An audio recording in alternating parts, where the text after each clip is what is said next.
Hello friends, welcome back my channel.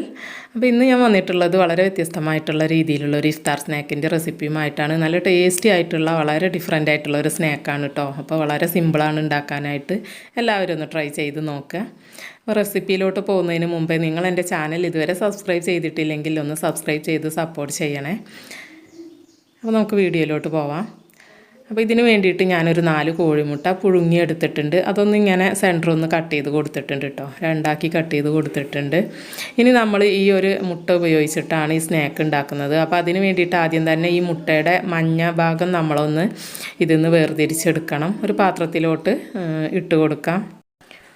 അപ്പോൾ ഈ ഒരു മഞ്ഞ ഉപയോഗിച്ചിട്ടാണ് നമ്മൾ ഇതിലേക്കുള്ള ഈ ഒരു സ്നാക്കിലേക്കുള്ള ഫില്ലിങ് റെഡിയാക്കി എടുക്കുന്നത് കേട്ടോ. അപ്പോൾ എല്ലാത്തിൻ്റെ ഉള്ളിൽ നമുക്ക് ഈ മഞ്ഞ ഇതുപോലെ ഒന്ന് അടർത്തിയെടുക്കാം.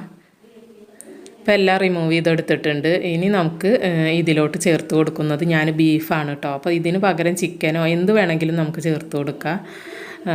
വെജിറ്റബിൾസ് ആണെങ്കിലും ചിക്കൻ ആണെങ്കിലും ഒക്കെ ചേർത്ത് കൊടുക്കുക. ഫില്ലിങ്ങൊക്കെ ഓരോരുത്തരുടെ ഇഷ്ടം പോലെ ഉണ്ടാക്കാം കേട്ടോ. ഞാൻ കുറച്ച് ബീഫ് ചേർത്ത് കൊടുത്തിട്ടുണ്ട്. ഇതിപ്പോൾ നമ്മൾ കറി വെക്കുന്നതിൽ നിന്ന് എടുത്തിട്ട് ചതച്ചെടുത്ത ബീഫാണ് കേട്ടോ, മിക്സിയുടെ ജാറിലിട്ടിട്ട്.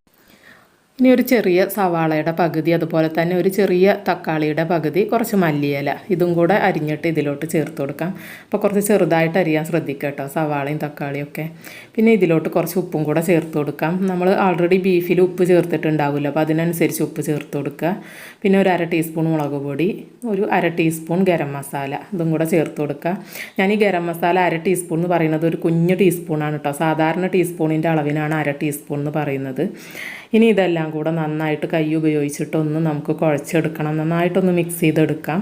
അപ്പോൾ ഇതൊന്ന് ചെറുതായിട്ടൊന്ന് കോട്ടിങ് കിട്ടാൻ വേണ്ടിയിട്ട് ഇത്തിരി വെള്ളം വേണമെങ്കിൽ 1 ടീസ്പൂൺ 2 ടീസ്പൂൺ വെള്ളമൊക്കെ ചേർത്തിട്ടൊന്ന് കുഴച്ചെടുക്കാം. നല്ല ഡ്രൈ ആണെന്നുണ്ടെങ്കിൽ മാത്രം ചേർത്താൽ മതി.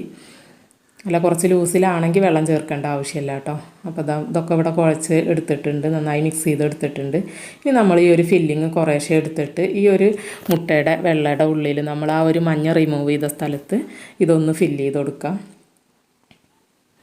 അപ്പോൾ ഇതിങ്ങനെ നമ്മൾ ഫില്ല് ചെയ്യുന്ന സമയത്ത് ഇവിടെ ഇങ്ങനെ കുറച്ചൊന്ന് സ്റ്റിക്കി ആയിട്ട് നിൽക്കണം കേട്ടോ. അതിനാണ് നമ്മൾ വേണമെങ്കിൽ ഡ്രൈ ആണെങ്കിൽ ഇത്തിരി വെള്ളം ചേർത്ത് കൊടുക്കാമെന്ന് പറഞ്ഞത്.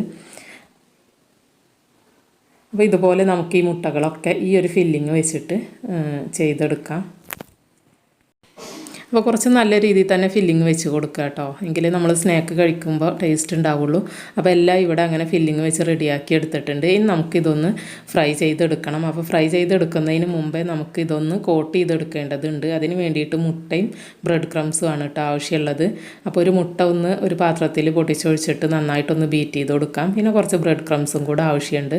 അപ്പോൾ ഇത് രണ്ടും ഇവിടെ എടുത്ത് വെച്ചിട്ടുണ്ട്. ഇനി നമുക്കിതെല്ലാം ഈ സ്നാക്കെല്ലാം ഒന്ന് കോട്ട് ചെയ്ത് വെക്കാം ഫസ്റ്റ്. എന്നിട്ട് പിന്നെ ലാസ്റ്റ് ഫ്രൈ ചെയ്തെടുക്കുകയാണ് ചെയ്യുന്നത്. അപ്പോൾ ആദ്യം നമുക്ക് ഈ ഒരു മുട്ടയുടെ മിക്സിൽ നന്നായിട്ട് എല്ലാ ഭാഗത്തും ഈ ഒരു മുട്ടയുടെ മിക്സ് ആക്കി കൊടുക്കട്ടോ, എന്നാലേ ബ്രെഡ് ക്രംസ് നന്നായിട്ട് കോട്ടായി വരുള്ളൂ. അപ്പോൾ ഈ ഒരു മുകൾ ഭാഗം ഉണ്ടല്ലോ നന്നായിട്ട് കോട്ട് ചെയ്തെടുക്കുക. നമ്മൾ ആ ഒരു ഫില്ലിങ് വെച്ച ഭാഗം ബ്രെഡ് ക്രംസ് കൊണ്ട് നന്നായി തന്നെ കോട്ട് ചെയ്യാൻ ശ്രദ്ധിക്കുക കേട്ടോ.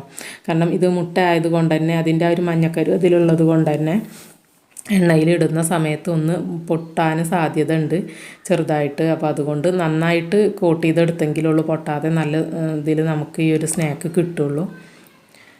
അപ്പോൾ ഇതുപോലെ നമുക്ക് ഈ സ്നാക്കെല്ലാം ഇതുപോലെ കോട്ട് ചെയ്തെടുക്കാം. പിന്നെ അത്യാവശ്യം നന്നായിട്ട് ബ്രെഡ് ക്രംസ് ഉണ്ടെങ്കിൽ തന്നെ ഉള്ളത് നല്ല ക്രിസ്പി ആയിട്ട് നമുക്ക് കിട്ടും കേട്ടോ. നല്ല ക്രിസ്പി ആയിട്ട് കഴിക്കാനാണ് ഈ ഒരു സ്നാക്ക് നല്ല ടേസ്റ്റ്. അപ്പോൾ നല്ല ടേസ്റ്റ് തന്നെയാണ് കേട്ടോ. എല്ലാവരും ഒന്ന് ട്രൈ ചെയ്ത് നോക്കണം. ഇനി നമുക്കിതൊന്ന് ഫ്രൈ ചെയ്തെടുക്കാം. അപ്പോൾ അതിന് വേണ്ടിയിട്ട് ഞാൻ ഇവിടെ ഓയിൽ വെച്ച് കൊടുത്തിട്ടുണ്ട്. വെളിച്ചെണ്ണയാണ് കേട്ടോ ഞാൻ എടുത്തിട്ടുള്ളത്. ഏത് ഓയിൽ ഉപയോഗിച്ചിട്ടും നമുക്ക് ഫ്രൈ ചെയ്തെടുക്കാം ഓരോരുത്തരുടെ ഇഷ്ടത്തിനനുസരിച്ച്. അപ്പോൾ ഇനി ഇത് നമുക്ക് എണ്ണയിലോട്ട് ഇട്ട് കൊടുത്തിട്ടൊന്ന് ഫ്രൈ ചെയ്തെടുക്കാം.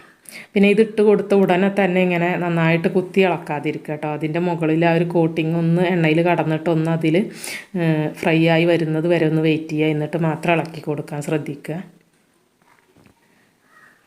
അപ്പോൾ അതാ നമ്മുടെ സ്നാക്കൊക്കെ അത് പെട്ടെന്ന് തന്നെ നമുക്ക് ഫ്രൈ ആയി കിട്ടും കേട്ടോ. ഒരുപാട് സമയമൊന്നും വെക്കേണ്ട ആവശ്യമില്ല. ഇപ്പോൾ കണ്ടില്ലേ, നമ്മുടെ സ്നാക്കൊക്കെ റെഡി ആയിട്ടുണ്ട്. അപ്പോൾ ഈ ഒരു സ്നാക്ക് നമ്മൾ എണ്ണയിൽ ഫ്രൈ ചെയ്തെടുക്കുന്നതാണെങ്കിലും ഇത് എണ്ണ ഒരുപാട് കുടിക്കൊന്നുമില്ല കേട്ടോ. എണ്ണ കുടിക്കുന്ന ഒരു സ്നാക്കല്ല, ഒട്ടും എണ്ണ ഉണ്ടാവില്ല അത് നമ്മൾ ഫ്രൈ ചെയ്തെടുക്കുന്ന സമയത്ത്. അപ്പോൾ ഇതുപോലെ നമുക്ക് ബാക്കിയും കൂടെ ഫ്രൈ ചെയ്തെടുക്കാം. അപ്പോൾ ഈ ഒരു സ്നാക്ക് എല്ലാവരും ഒന്ന് ട്രൈ ചെയ്ത് നോക്കിയിട്ട് ഫീഡ്ബാക്ക് അറിയിക്കുക കേട്ടോ. നല്ല ടേസ്റ്റിയാണ്. അതുപോലെ ഒരുപാട് റിസ്ക് ഒന്നുമില്ല ഉണ്ടാക്കാനായിട്ട്. നമ്മൾ നോമ്പ് തുറക്കുന്ന സമയത്ത് എല്ലാവർക്കും, കുട്ടികൾക്കും വലിയവർക്കൊക്കെ ഒരുപോലെ ഇഷ്ടമാവുന്ന ഒരു സ്നാക്കാണ്. അപ്പോൾ ട്രൈ ചെയ്ത് നോക്കിയിട്ട് ഫീഡ്ബാക്ക് അറിയിക്കുക. വീഡിയോ ഇഷ്ടമായെങ്കിൽ ഒന്ന് ലൈക്ക് ചെയ്യുക, ഷെയർ ചെയ്യുക. ചാനൽ സബ്സ്ക്രൈബ് ചെയ്യാത്തവരുണ്ടെങ്കിൽ സബ്സ്ക്രൈബ് ചെയ്ത് സപ്പോർട്ട് ചെയ്യണേ. അപ്പോൾ വീണ്ടും നല്ലൊരു വീഡിയോയുമായി നമുക്ക് കാണാം. അതുവരേക്കും എല്ലാവരോടും ബൈ. താങ്ക്